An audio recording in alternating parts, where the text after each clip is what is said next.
le 1850 France Info, Jean-François Aquili. Bonsoir à vous, Daniel Obono. Bonsoir. Et bienvenue, député La France Insoumise de Paris. Nous allons évoquer le deuxième tour des élections municipales, Daniel Obono. Mais tout d'abord, Christophe Castaner, en visite aujourd'hui à l'École nationale de la police à Saint-Cyr au Mont d'Or, a redit son soutien aux forces de l'ordre. Nous sommes là et nous serons là pour vous défendre, a lancé le ministre de l'Intérieur, Daniel Obono, qui a fait une allusion à une déclaration de Jean-Luc Mélenchon. La crise sanitaire n'est pas encore achevée. Pourtant, déjà, d'autres crises s'avancent dont tous les ennemis de la loi et de la République veulent faire leur lit. Les propos sont tronqués, déformés, les images trompeuses jetées en pâture sur les réseaux sociaux. Hier, des députés s'autorisaient à traiter les policiers de barbares. Et voilà qu'à présent, des élus, ceints de l'écharpe tricolore, inaugurent à Stein une fresque de la honte, une fresque choquante qui mélange tout, qui confond tout. Alors Daniel Obono, les barbares, c'était la déclaration de Jean-Luc Mélenchon en septembre dernier en marge d'une manifestation contre la réforme des retraites. Qu'est-ce que vous lui répondez ce soir au ministre de l'Intérieur ? Je ne crois pas qu'il faille répondre au ministre de l'Intérieur, puisque de toute évidence, ce n'est plus un ministre. Il est complètement à la solde aujourd'hui des factions les plus extrémistes dans la police, et c'est malheureux. Parce qu'en fait, un ministre sait à un moment donné dire stop quand il y a des comportements problématiques. Et ça fait plus d'un an, on parlait des manifestations sur des gilets jaunes, la déclaration le propos de Jean-Luc Mélenchon où il était interpellé par un manifestant qui parlait de ces violences policières-là, et il a qualifié cela de barbare. Et je pense que depuis, il y a eu suffisamment de vidéos, justement, heureusement qu'il y a des vidéos, parce que sinon, ce serait encore passé sous silence. Et M. Castaner, depuis plus d'un an, et encore plus récemment, a fait preuve d'un déni irresponsable. Je crois qu'aujourd'hui, nous n'avons pas de ministre de l'Intérieur. Nous avons des policiers en armes qui font des démonstrations de force devant les institutions de la République. Pensez-vous que ce soit un signe positif pour un État de droit d'avoir les factions les plus extrémistes qui menacent des magistrats, qui menacent des parlementaires, et un ministre qui cautionne tout cela? Je crois que c'est extrêmement grave, et donc je ne sais pas s'il y a besoin de répondre à M. Castaner, puisque de toute évidence, il n'est pas ministre de l'Intérieur aujourd'hui. Vous dites qu'il ne l'est pas, mais il y a eu tout de même ces récentes propositions pour répondre à la colère populaire, si vous voulez, qui ont braqué les policiers. Donc il y a eu quand même des annonces de Christophe Castaner. Il y a eu des annonces et il a tout de suite reculé dès que quelques-uns ont haussé le ton, sur Twitter d'ailleurs, je le rappelle. Non, et en plus, ces annonces, la moitié de ces annonces ne correspondaient à rien d'autre, à rien de véritablement conséquent, puisqu'il est resté très vague, alors que nous, ça fait plus de 3 ans que nous faisons des propositions très concrètes pour permettre à la police républicaine de faire son travail, d'avoir les moyens, y compris en termes de recrutement, en termes de formation, de faire son travail et d'être respecté. Et pour être respecté, il faut qu'il y ait de la confiance. Et pour qu'il y ait de la confiance, il faut pouvoir rendre des comptes quand il y a des comportements problématiques. Vous avez eu il y a quelques semaines quand même des révélations d'un certain nombre de vos confrères sur des pratiques, des propos extrêmement graves, racistes, discriminatoires dans la police, des milliers de policiers qui se retrouvent sur les réseaux sociaux pour avoir ce type de propos. Et qu'a fait M. Castaner?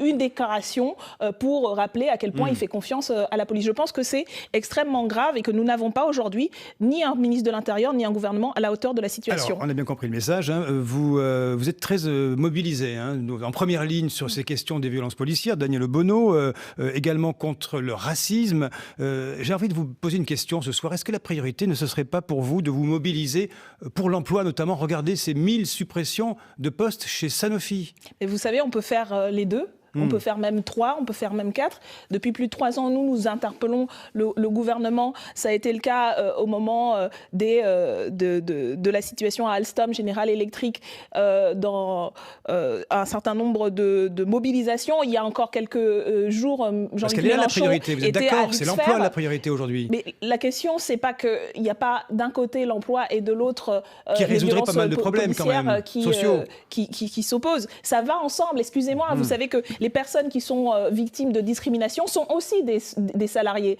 Dans tout un ensemble de secteurs, il y a des discriminations à l'emploi extrêmement fortes. Les derniers rapports de la Commission nationale consultative des droits humains le pointent. Donc il n'y a pas d'un côté des questions secondaires qu'on résoudrait après. Et c'est maintenant que se pose et que des milliers et des millions de personnes exigent la justice sociale. Et dans la justice sociale, il y a l'égalité des droits également. Et donc les deux vont ensemble. Nous sommes pleinement mobilisés sur les questions de l'emploi. Nous allons encore faire des propositions par rapport aux questions de déconfinement économique et nous le sommes aussi sur les questions de démocratie et d'égalité. Daniel Obono, encore un mot rapide. Le parquet national financier s'est allé trop loin?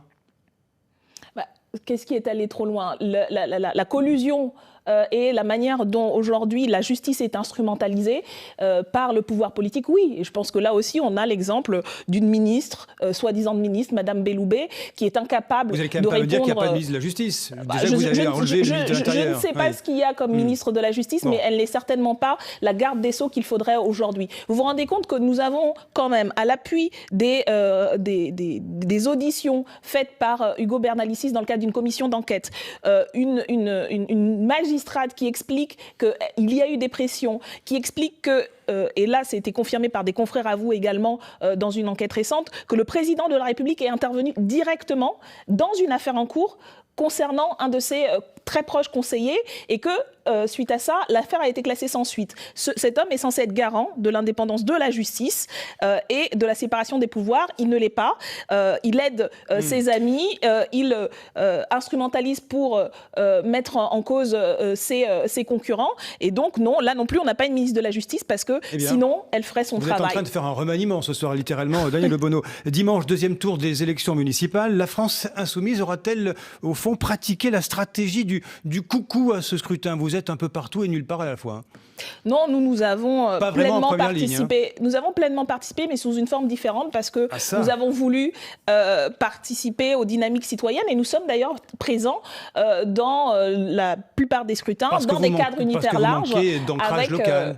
Non, on a un ancrage local. On a déjà eu lors de ce premier tour un certain nombre d'élus, mais que ce soit à Toulouse, à Marseille et à Paris, dans le 20e arrondissement, nous avons des candidats et candidates qui feront des élus locaux impliqués et en défense de notre programme et des citoyens et des citoyennes. Vous validez, dernière chose, ce virage vert qui semble, cette vague verte qui semble se profiler à ce scrutin dimanche? Je pense que ça traduit une prise de conscience extrêmement grande, extrêmement forte dans la population. Malheureusement, on voit que le président de la République et la Macronie en général... Ça se passe un peu chez les Verts, c'était ma question. Ça se passe plutôt chez Europe Écologie Les Verts. Je crois que la prise de conscience, elle est large. Ouais. Nous-mêmes, depuis 2017, nous avons un programme qui met en avant la question de la bifurcation écologique et solidaire.